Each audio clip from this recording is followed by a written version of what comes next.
그래서 그 문화유학을 전공하신 분의 또 이렇게 북한 남한의 그 심리를 비교하시는 그런 좋은 발표였고요. 예, 세 번째 발표자 위영근 박사님 나오시고요. 그 제가 성이 희성입니다. 계신데 우리 그 위영근 박사님처럼 저희 조상들도 평안도예요. 저희 계시가 북한의 수안이거든요. 화교도 수안이고, 네. 그리고 우리 그 집성촌이 평안북도 서천에 있다고 들었어요. 그래서 오늘 이 세 번째 발표자가 북한에서 오셨습니다. 네. 그래서 말씀드렸고요. 소개드리겠습니다. 그 시인이시고요. 네. 그리고 정치학 박사이십니다. 위영근 박사님은 북한에서 태어나서 2006년에 한국에 오셨어요. 그리고 작년에 경기정치전문대학원에서 북한 도시 함흥의 형성과 발전에 관한 연구로 박사학위를 취득하셨습니다. 대단하시지요, 정말. 그리고 한반도의 평화와 통일에 대한 큰 염원을 세우시고 시 창작과 학문 연구에 매진하고 계십니다. 오늘 발표 제목은 북한 주민의 마음, 시를 통해서 보는 이북 출신의 시공간 제안이라는 아주 멋진 발표가 될 것 같습니다. 큰 박수로 환영해 주십니다.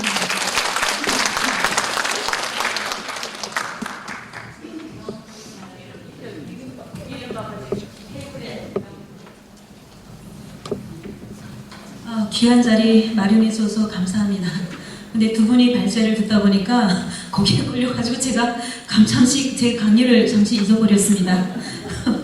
저희 강의는 이제 시간과 공간입니다. 이 시간과 공간은 그러니까 두 분이 발제 중에 이 얘기도 좀 있을 것 같습니다. 아까 지금 두 번째 발제하시는 분 마음에 마음을 어떻게 알까 이런 그 발제가 저희 마음을 좀 울렸는데요.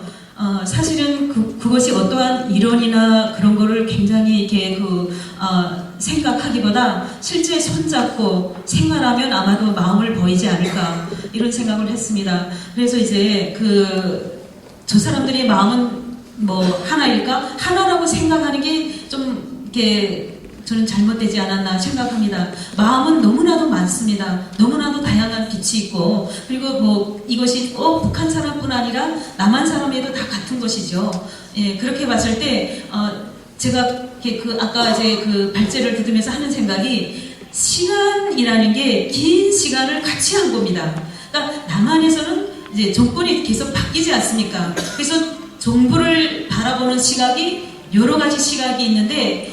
북한은 체제가 생겨서부터 긴 시간을 운명을 같이 한 겁니다. 한마디로 전쟁으로부터 해방에서부터. 그렇기 때문에 그거는 단순히 어떠한 여기의 사람의 감정으로 이제 알아내기가 좀 어려운 것이죠. 이제 그런 생각을 했습니다. 또 마침 제가 시 공간에 대한 이제 재현에 대해서 이제 강의를 준비했기 때문에 제가 좀 비슷한 것 같아서 말씀드렸습니다. 그래서 시간과 공간이라는 게 시간이라는 건 이제 직선이라는 건 물처럼 흐른다는 것이고 또 곡선이라는 순환이라는 건 이제 계절이 순환과 같이. 근데 그 순환과 과정 속에서 공간에 맺힌 상입니다. 이제 그걸 상이라고 하는데 저는 이제 북한의 개인의 시간이 있고 국가의 시간이 있는데 저는 이제 개인의 시간.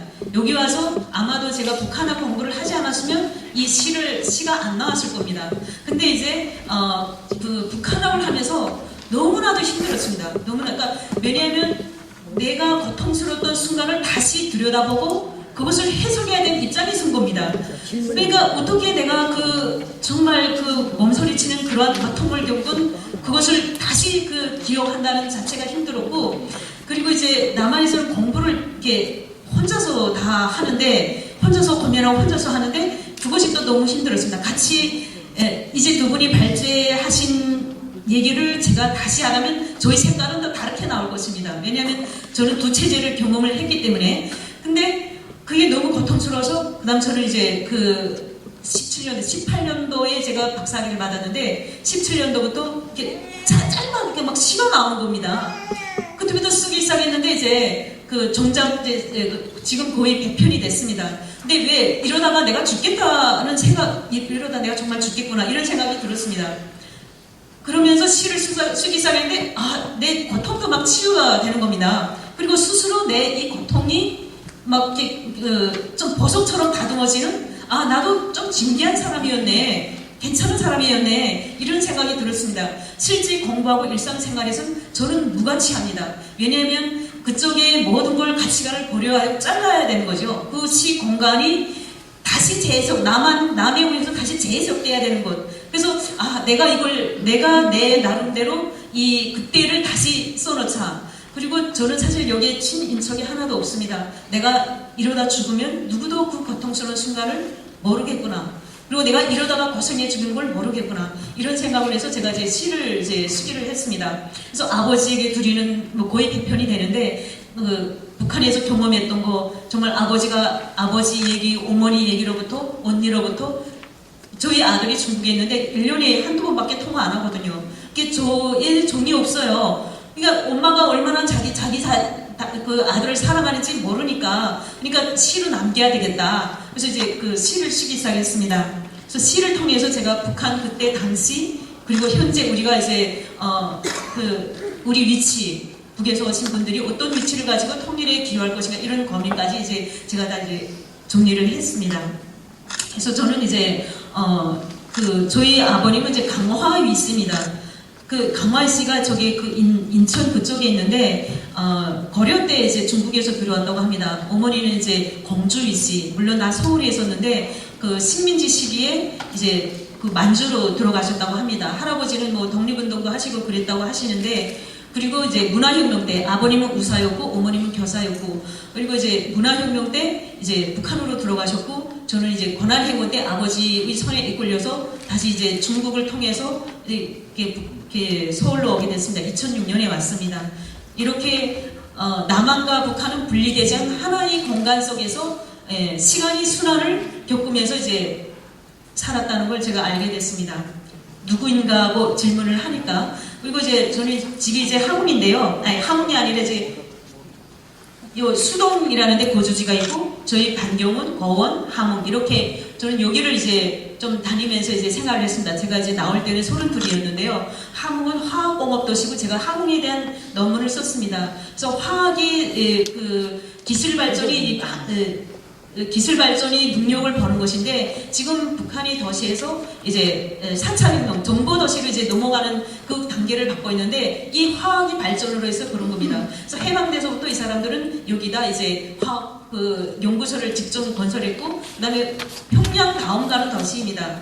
이렇게 됐고, 거원은 이제 중간 지점입니다. 평양 이쪽으로도 갈 수 있고 평양 쪽으로도 갈 수 있고, 그래서 이제 철도가 발달했고, 조금 내려가면 원산이 있습니다. 그리고 이제 신흥관입니다. 뭐 함흥에는 신흥관뿐 아니라 좀 역사적으로도 또 많은 얘기가 남겨져 있는 도시긴 합니다. 그래서 이제 여기서 이제 농마 함흥 냉면이 여기서 나오는 겁니다.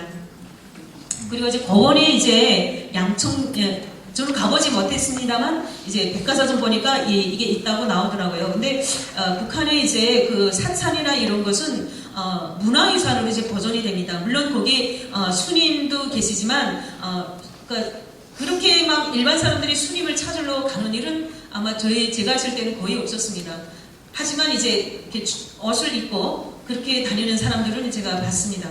절도 있었고, 그리고 이제 이게 거원 탄광인데, 사실은 북한에 탄이 많습니다. 무연탄, 발탄이 많은데, 저는 이제 탄광에 이제 그때 우리 아버지가 이제 저희 부모님들이 이제 북한에 들어오셔서 이제 이 탄광에 이제 배치를 받은 거죠. 그래서 저는 이제 나올 때까지 탄광에서 이제 여러 경로를 거쳐서 이제 일했습니다. 여기서 잠깐 일했고요. 제가 기본 일한 거는 이제 양복점을 일했습니다. 그래서 시간을 되돌려보고 참 그때 그 시간은 이제 나만의 시간은 압축적인 시간입니다. 그 압축적인 같은 시간을 가지고 있지만 많은 일을 해야 합니다. 뭐 내가 지금 TV를 보면서 뭘 메모를 해야 된다든가, 또 아니면 뒤에다 이어폰을 꽂고 뭐 설거지를 한다든가, 이렇게 압축적인 시간인데, 북한의 시간을 보면 너무나도 긴 시간입니다. 하루가 그냥 해가 뜨면 그냥 뭐 직장일도 힘들지 않았고요. 또 휴식도 많습니다. 뭐 밥 먹으러 10분이면 직장이 왔다 갔다 했던 그 시간이었던 것 같습니다. 그래서 이제 뭐 연애도 이게 그 손목이나 잡고 막 이렇게 그런 건 없고, 막 저희 있을 때는 수년전이 금방 나왔는데 막 이렇게 그 손목 잡는 거 보면 막 어떻게 저렇게 막 이런 정도로, 그렇게 아버지가 너무 이제 가부장적이어서 크림도 못 바르게 했습니다. 근데 그 후에 그러면서도 연애는 다 했습니다. 연애 안 하는 사람이 없었습니다. 저도 이제 그러니까 뭐 이게 경직된 게 아니라 누가 뭐 시켜서 이렇게 그걸 이렇게 막는 게 아니라 그거는 자생적으로 다 연애 편지 쓰고 누구를 두려워하고 뭐 누구를 몰래 만나고 근데 이제 뭐 큰 사람들이 보는 앞에서는 이제 뭐 저신해야 돼 시집 갈 때까지는 저신해야 되기 때문에 그 이제 보이지 않는 곳에서 이제 그런 걸 다 했는데 저희 아버지는 제가 들어오지 않으면 밤새껏 지켰는데 그래도 제가 연애하는 거 이제 몰랐습니다. 그리고 이제 제가 여기 와서 이제 공부하다 보니까 북한의 중학교 선생님 생각이 너무 났습니다. 왜냐면 이제 그쪽에서는 이제 선생님들이면 그냥 뭐 나이가 거의 학교 생활이 선생님과 같이 하는 시간이 많기 때문에 꼭 담임도 막 3년, 5년 이렇게 하기 때문에 부모보다 더 이렇게 신뢰했던 기억이 납니다. 그리고 이제 선생님은 내가 어디로 가라고 다 이렇게 지시해주고 다 이끌어주는 사람으로 이렇게 생각했습니다. 근데 이제 박사과정을 하면서 보니까 하나부터 열까지 모든 걸 이렇게 혼자서 해야 되니까 제가 중학교 선생님 생각이 많이 나더라고요. 그래서 제가 시를 지었습니다. 제가 좀 읊어보겠습니다. 나의 고향은 함남, 평남, 강원의 중간 지점. 사투리도 골고루 섞여 강약의 중간. 중학생이 되었을 때 항해도 출신의 중학교 선생님. 곡조 있는 완벽한 황해도 사투리. 새롭고 신기하고 재미있어서 흉내내고 따라해 선생님 많이 울렸다. 착하고 마음 쓰고온 선생님. 남편 따라왔지만 익숙하지 못한 고용정서에 마음도 많이 상하신 듯 얼마 동안은 출근도 못하시고 우리는 스스로 반성해 그 후로는 선생님을 잘 따랐어라. 나가라를 나그라로 발음하시는 선생님 별명은 나그라였다. 사투리가 그렇게 친근하게 될 줄 교사집인지 학생집인지 단칸방 미어지게 들락거리고 공부할 때는 조용히 입속으로 하지 말고 소리 높여 읽으라고 시험 기간이면 누구도 밖에 나가지 못하게 하고 벽골상에 지키고 앉아 온 학교가 떠나갈 듯 소리 내며 공부하던 중학시절 3년간 담임했던 중학교 선생님 얼굴 표정 행동 하나하나 생동하게 기억되는 선생님 정말로 좋아했나 봅니다. 선생님 다시 뵙게 될 수 있을까요?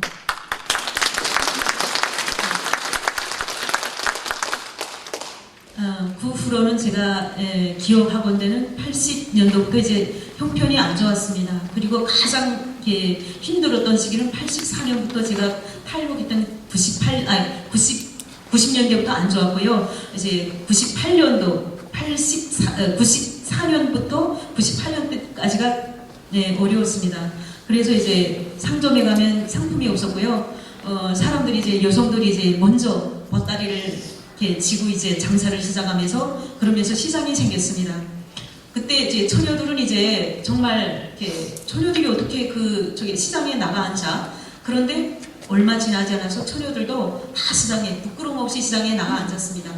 그래서 처음에는 그때 정말 그때 상상을 하면 지금도 막 그 기억만은 싹 지워버리고 싶은 생각인데 제가 그 기억을 다시 걷어냈습니다. 왜냐하면 알아야 되고 전해야 될 그런 의무감이 좀 생겼습니다. 그리고 이 고통은 정말 전쟁 못지않는 사람 상처고 아픔이고 이것을 치유하기는 덮어버리기는 너무나도 큰 상처라는 걸 이제 말씀드리고 싶습니다.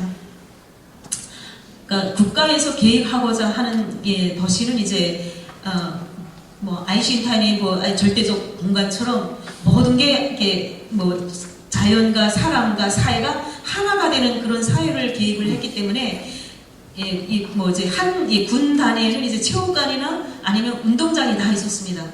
그래서 그 운동장에 누구나 다 이제 가서 운동을 할 수 있고 체육할 수 있고 이런 걸 구상을 한 거죠. 근데 이론과 실천은 정말 이제 다릅니다. 그래서 북한의 책을 보고 이제 그걸 구현한다는 건 그 괴리가 너무 심합니다. 그래서 그때 이제 90년대부터 이제 이 운동장 옆에 이제 장마당이 생겼고요. 체육관은 사용하지 않았습니다. 그렇게 됐고요. 이 소나무는 이제 저희 고향 그 옆에 이제 고향에는 소나무가 너무 많았습니다. 그리고 이 낯가리 소나무라고 이게 360년 자란 소나무라고 그 지정보호 이제 식물 지정보호로 되어 있었습니다. 천연기념물로. 그뿐 아니라 뭐 저희 뒷산에도 탄강인데 탄강 마을은 조금 이렇게 공기가 안 좋은데 탄가루가 날려서 근데 뒤에 가면 이제 산에 소나무가 그 정말 지금도 생각하면 그 설 향기가 제가 영린에 사는데 영린 뒷산의 설 향기보다 너무 진했던 것 같습니다. 제가 고향의 소나무를 좀 한 번 더 읊어보겠습니다. 네. 고향에는 소나무가 많다. 겨울에도 사시철 푸름을 잃지 않고 우연한 자태 가슴 구둑히 채우는 설향기로 자연을 알았다. 명절이면 가마에 서립을 깔아 송편을 만들고 버섯 따서 된장국 끓이고 송진으로 약재 만들고 세계에서 유명한 러송은 고향의 명물이다. 어이 알았으리 그 단단한 껍질이 식량이 될 줄을. 수려함과 우아함을 자랑하던 소나무 언 산이 하얗게 속살을 드러내어 방물방물 눈물을 흘리는데 두드리고 삶고 가루내어 섞어 만든 음식 먹는 사람도 울었다. 온갖 산새와 들짐승들로 신비했던 소나무 숲 탐스러운 버섯송이 볼 수 없고 죽어가는 소나무 사이로 흙을 뒤집어 쓰인 옥수수와 늘어나는 무덤들 사람도 자연도 떠났다. 함께 힘들고 아팠기에 이러한 그 모습 고향의 소나무 내가 그리고 나도 울고 있다.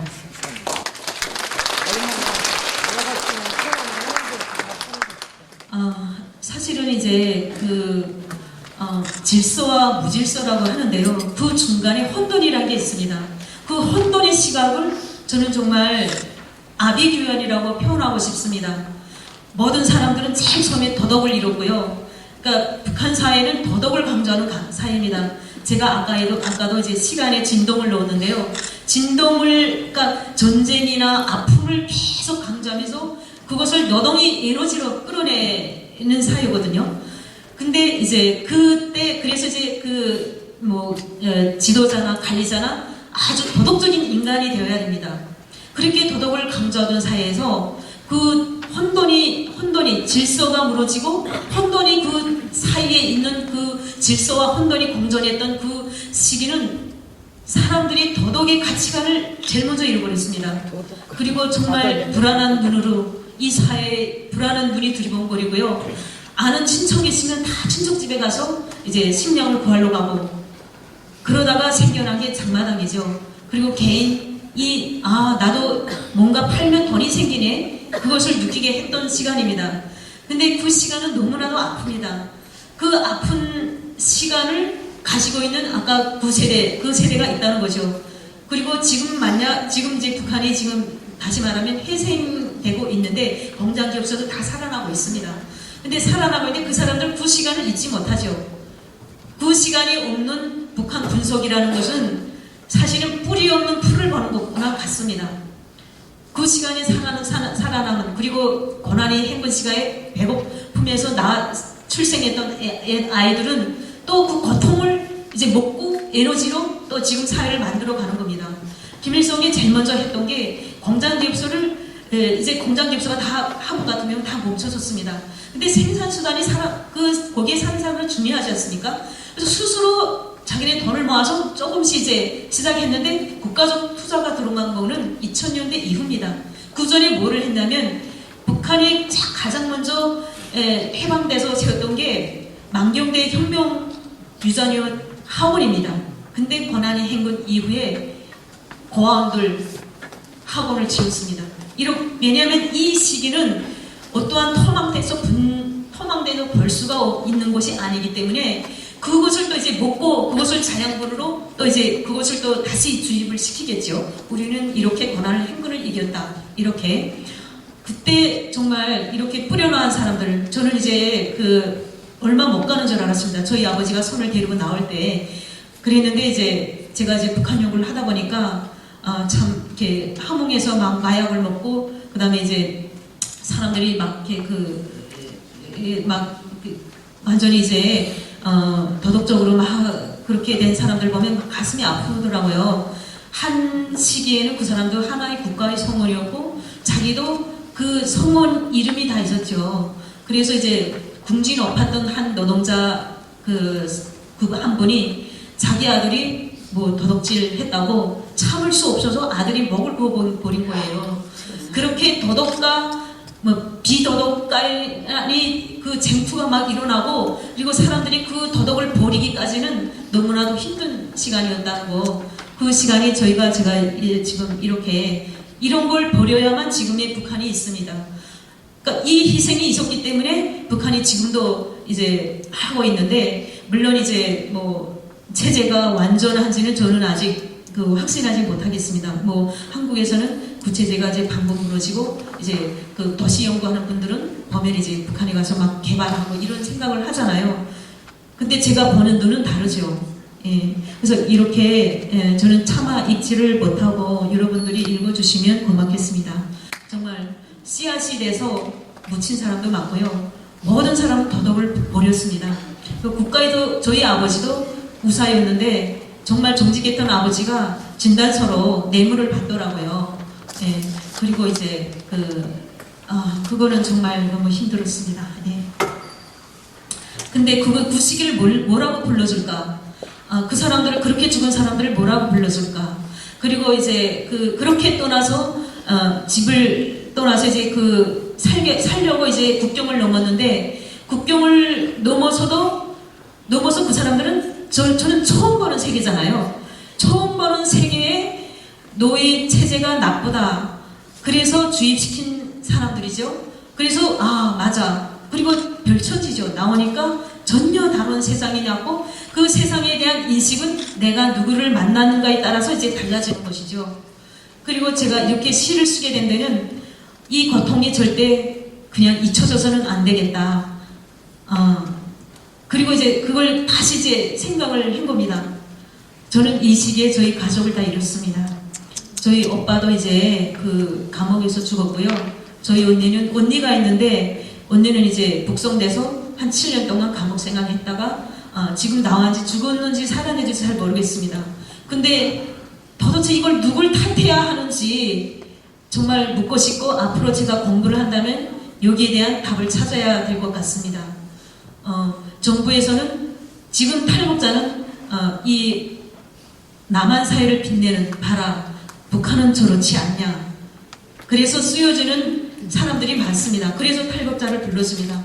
저는 그래서 이북 출신이라고 합니다. 이 고통은 그렇게 불러지는 게 아니다. 이렇게 죽음이 무의미 된다면 누구든지 사람을 죽여놓고도 아무 책임을 느끼지 않지 않냐. 이런 생각을 해봅니다. 맞습니다. 네. 그래서 감사합니다. 분단의 시간을 썼는데요. 반나절입니다. 이게 반나절. 아까도 이제 이 북한 전제라가 생각을 못했다고 하지 않습니까? 저희는 남한은 그냥 같은 민족이라고 이렇게 생각을 했거든요. 그래서 제가 외국 갈 수 있는 것도 남한을 선택을 했는데 반나절입니다. 12시와 6시 차이입니다. 동과 서의 차이입니다. 네. 그래서 이제 제가 이 시를 써봤고요.